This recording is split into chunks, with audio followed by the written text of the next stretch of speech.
not so straightforward. I mean, the answer is not so straightforward. That's actually quite tricky. If you want to analyze the political system, and if you want to see who's at fault, if you want to see why, what brought in the rot in the system, there are too many factors that you have to take into consideration, and one of them is the system itself. You have to understand the system within which politicians operate. You have to understand how they function within the tolerances of the system and how they abuse loopholes within the system. Every system has got a loophole. Yeah, we can't say that we have a perfect system here. So every system has got a loophole. So it's too broad a topic if you want to talk about the causes of the rot, or why is there rot in Malaysian politics. Let's talk about the system. Okay. I'm sure you've heard many a time. You've heard politicians, you've heard lawyers, you've heard activists saying that the Malaysian political system, or the Malaysian system in general, is Westminster based. Yeah, Westminster is the system that is applied in Britain, in the United Kingdom. All right, so it's Westminster based. That's a lie. That's false.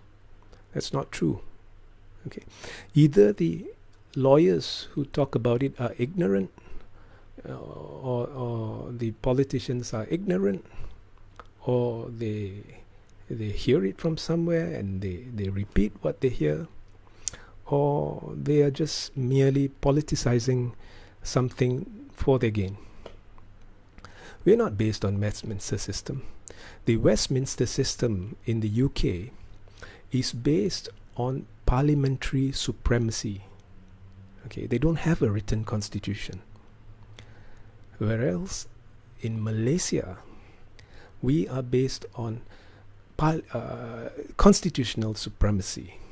See, the highest law in the country is the federal constitution, which is written. Okay, we have taken the trouble to write it down. Okay, so therein the difference. You have differences there. Okay, so that itself distinguishes our system from the Westminster system. Okay, now if you go deeper, you will find that the Federal Constitution of Malaysia defines certain roles very well. Okay, you have the role of the Yang di-Pertuan Agong, yeah, the functions of the Yang di-Pertuan Agong. Okay, you don't have that in the United Kingdom. Okay, that is one more reason why we are not really accurately Westminster based. Okay. The next factor is the mere fact that the Yang di-Pertuan Agong is not above the law. He is not immune. Particularly so after a 1993 amendment to the Federal Constitution, whereby the Yang di-Pertuan Agong can be tried in a special court for the commission of a crime or wrongdoing. Okay, so he's not above the law. He's not immune. Whereas in the United Kingdom, the Queen, okay, or the monarch, is well, in a sense, above the law. She reigns supreme. Okay, she cannot be tried in the court if she were to commit a crime. So you have a difference there. And the other thing that distinguishes us from the Westminster system is the fact that you have things written in the Constitution like the Malay rights. So, yeah, okay. You have the Malay rights. You have the status of Islam as the religion of the Federation. And there itself, people are making baseless claims saying Islam is the official religion of the Constitution. In the Federal Constitution, it's stated that Islam is the religion of the Constitution, and that has created a grey area, with some saying that automatically means it's official and some saying it's not. But irrespective of that, you have these things stated clearly in written format in the federal constitution, that the Malays have special privileges. I'm sorry, not rights, yeah, privileges. And Islam is the religion of the federation.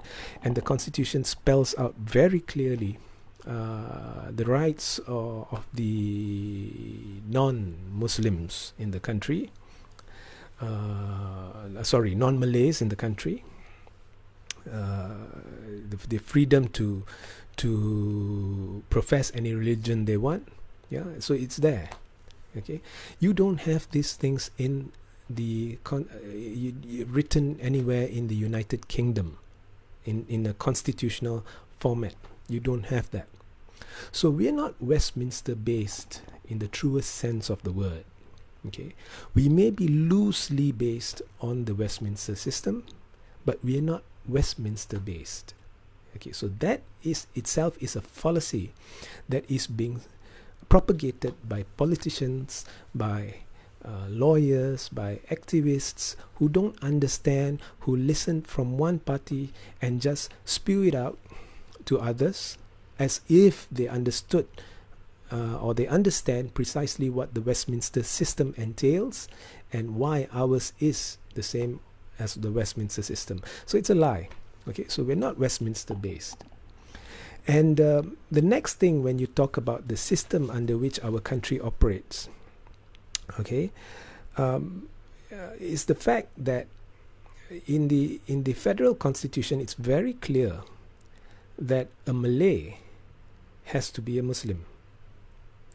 So you see, around the world, when you talk about politics, when you talk about the system, when you ask someone what drives politics in the UK, all right, or what drives politics in the US, okay, they will tell you that it's culturally driven, or it's economically driven. The number one concern of the people is the economy, and that's what the politicians harp on, or so on and so forth. Now in Malaysia, okay, it is race, religion and culture driven. All right, that's another thing. Okay, but this is not a system that is carved in stone. It's not written in the constitution that Malaysian politics has to be based on race, religion or culture, but those are the endemics of it. It's the reality of it. Malaysian politics is based largely on race, religion and culture. And when it comes to the Malays, it is stated in the constitution, or it is constitutionally so, that the Malays are necessarily Muslims. Now, on this point, I remember after the 14th general election, I had a meeting, or we called for a meeting, and that meeting was held in Ampang, where a decision was made. What is the narrative that we are going to put out there when we fight for an issue, when we champion an issue? What is the narrative we are going to put out there? So we met on that, okay, to streamline the narrative. All right, how are you going to address the various political parties? How are you going to identify with various political leaders? And we had to streamline the narrative so that there would not be conflicting views among people on the same side of the fence. Now at that time I was on the other side of the fence. Today I'm on this side of the fence. But irrespective of that, we met. And it was in that meeting that I stated explicitly that when we address the Malays, we have to stop calling them the Malays, but we have to instead identify them as Malay Muslims, right? Malay Muslims, Malay-Muslim.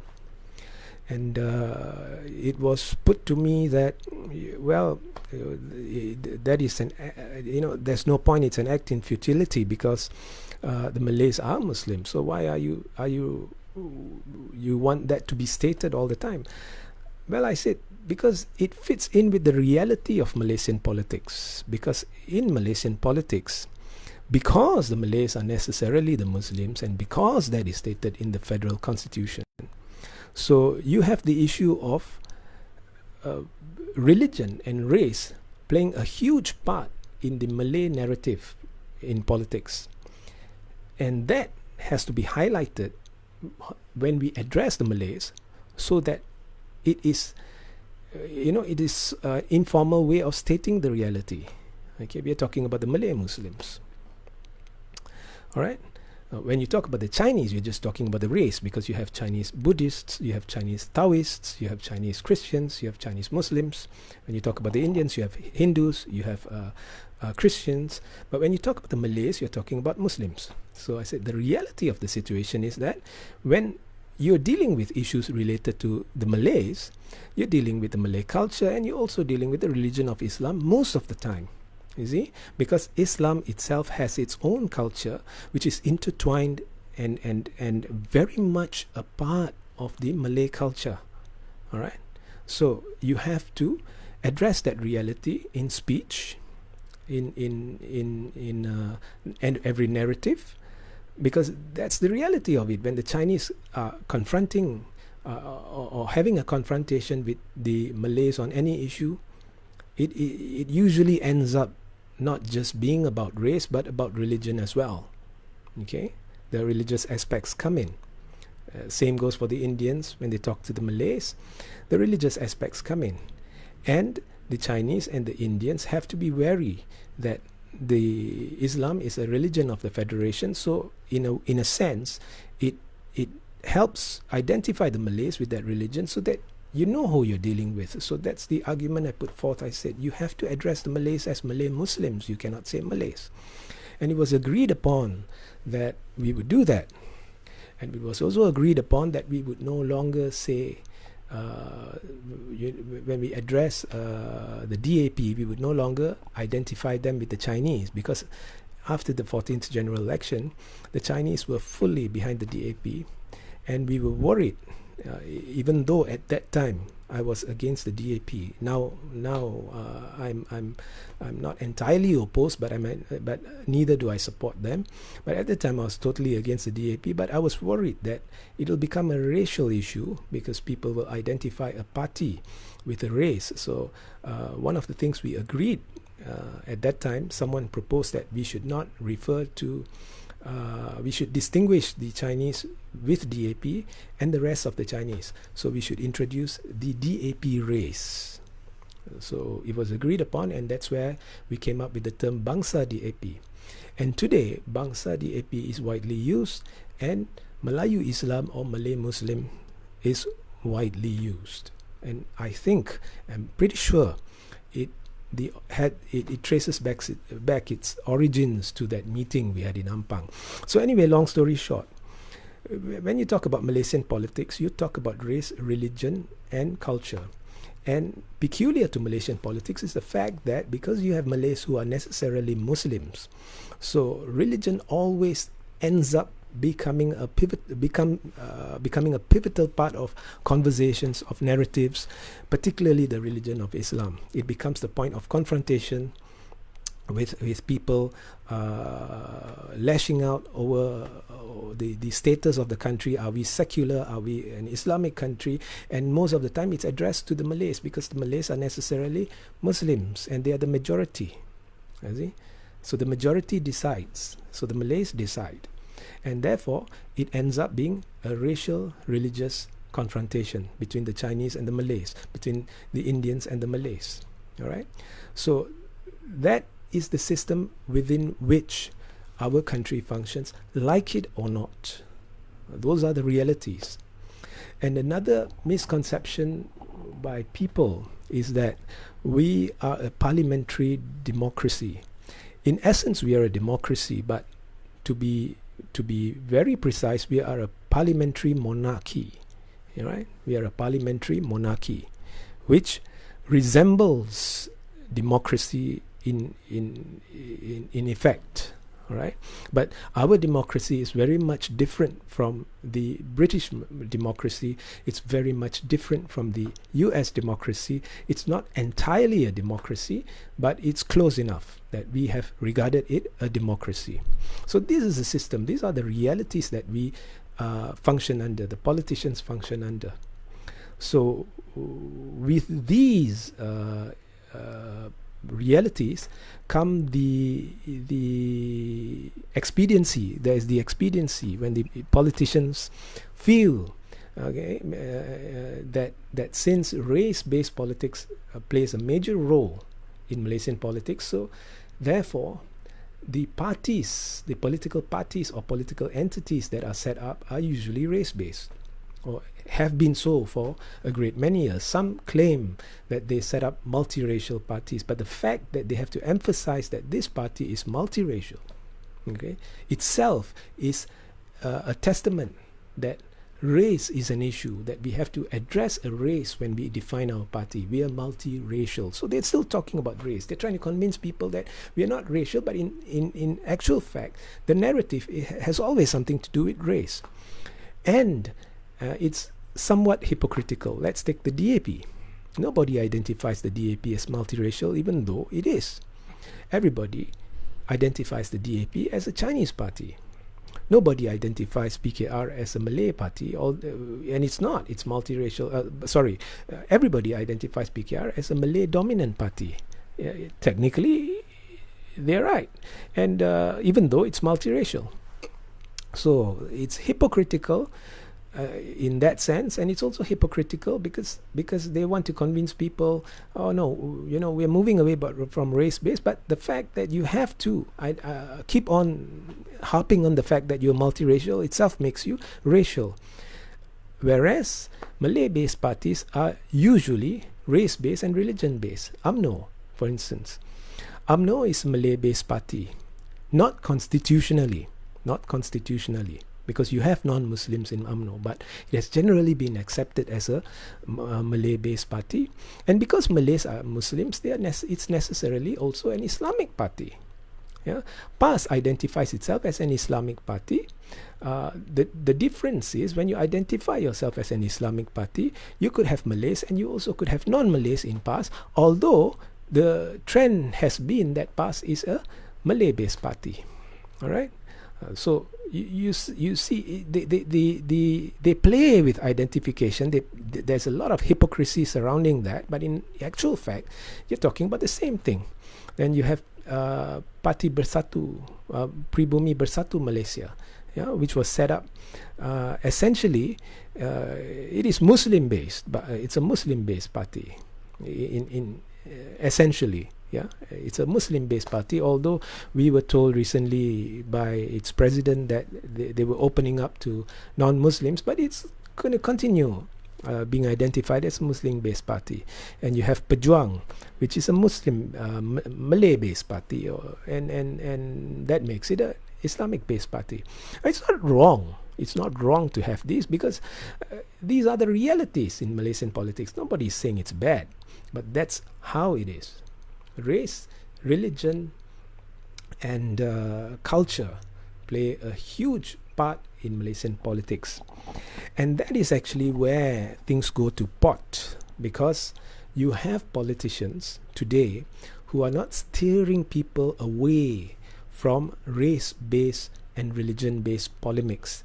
They take advantage of it because it's so much a part of the system, it's so much a part of the constitution, it's so much a part of the structures of political parties that they take advantage of it. The media takes advantage of it, and when you have the ecostructure, political ecostructure, then you have the media, which is polarizing the nation, keeping people divided along racial lines, keeping people divided along religious lines, because it serves to the purposes of respective parties and respective media channels. Because media channels, a lot of media channels, not all, I'm not saying all, but a lot of media channels in this country are affiliated one way or another with some parties, okay, directly or indirectly. Okay, the star is somehow linked to the MCA and so on and so forth. So this is polarizing society, and as time goes by, people are getting disillusioned, and people are getting discouraged, and the more that they get discouraged, the lesser the need the lesser they see the need to come out to vote. So there is a possibility we may see a slight decline in the numbers that come out to vote in this coming general election. COVID or no COVID, you see, people are going out and going about their affairs like usual. So I wouldn't say that COVID is going to be a factor that hinders people from coming out to vote. But you may see a slight drop. I do not know. But people are disheartened. Not so much because what happened in G14, not so much because what happened in after the Sheraton move. Yeah, that contributed to people's disgust for politics. That contributed to the people's attitude towards voting. But put that aside. Generally, race-based politics, religion-based politics, and so on, which is being propagated by parties, by leaders, is discouraging people. So over time, you would find that lesser and lesser people will go out to vote. All right? And when that happens, you give an advantage to political superstructures that are out of sync with the people, like Barisan Nasional. You see what happened in Melaka. People were so pissed off that Barisan Nasional and Perikatan Nasional had manipulated the circumstances that resulted in the state government collapsing before the state legislative assembly was due to be dissolved. And eventually the assembly was dissolved early and they had a state election. All right, so people were pissed off, and people have an inkling that there might be a general election very soon. So people put off going out to vote in Melaka in hopes that they can come out during the general election. Now, when less people went out to vote, I mean, the drop was significant. Yeah? In 2018, you had 84% coming out to vote. In the recent Melaka election, you had only 65% coming out to vote. It gave an advantage to Barisan Nasional, even though Barisan Nasional is no longer the favorite. So you see, this is the effect you have. Okay, when you have a cryptic a political system that is cryptic, yeah, political realities that are cryptic, and that is merely going to make the system worse and worse, because those superstructures, political superstructures like UMNO, MCA, MIC, right? They are ancient dinosaurs. They not only are they out of sync with the people, the only currency they know in negotiating their way in the political arena is by playing the race card, is by playing the religion card. They only know how to pump up the adrenaline of the Malays, all right? So to get them worked up over non-issues. There is a threat by so and so. They over-exaggerate threats that don't exist to the religion, to the race, to keep people pumped up, to keep people hyped up, to keep people angry. They create the animosity between the Malays and the Chinese, the Malays and the Indians, particularly if you the Malays and the Chinese who are supporting the opposition. And they do that so that they can claim to be the saviors. And that is how they intend to stay in power, and that's their currency. They don't know any other way. They don't know any other way. And it's so ingrained into the aura of UMNO, Barisan Nasional. It's so much a part of the very essence, the fabric that makes up Barisan Nasional and UMNO, that even if you had young leaders who wanted to make a change, you will have a tremendous resistance from the older generations, from a majority of leaders who behave with a warlord sort of mentality, that you can never make a change. So that is the reason, that is the reason we have a rot in the Malaysian political system. And the only way to eliminate this rot is to destroy UMNO. I'm saying it outright. Destroy UMNO. UMNO is good to go. Barisan Nasional has to go. And for that matter, I think PAS should go. Right? As long as you have these people in the arena, okay, you're not going to have any changes, or they have to be put in their place. So one way is for relevant parties that want to change to start a campaign to make people realize what I have just told you, but in a simpler way, and encourage everyone to come out to vote to destroy race, religion-based politics. Now, we're not saying religion is something we cannot talk about. It is important. It is important that everyone knows that Islam is the religion of the Federation. It is important that everyone knows that Malay have special privileges. Yeah? But it is wrong. It is wrong to play up these issues by creating non-issues, by creating problems where there are none, and claiming to be a savior to come and solve those problems which you yourself create. Right? So it's wrong to do that. And until we stop this cancer, Malaysia is not going to progress. Right? So that is my take on the rot in Malaysian politics, and that's just general, because if you really want to go, there are so many aspects, because the question that you asked is so general that I had to take one perspective and lay it out for you, unless you become more specific in with regards to what you want to hear from me or what you want to understand from me. So with the limited time, I have chosen this direction. There are probably a lot of things that we have to cover if we want to talk about the rot in Malaysian politics. Right.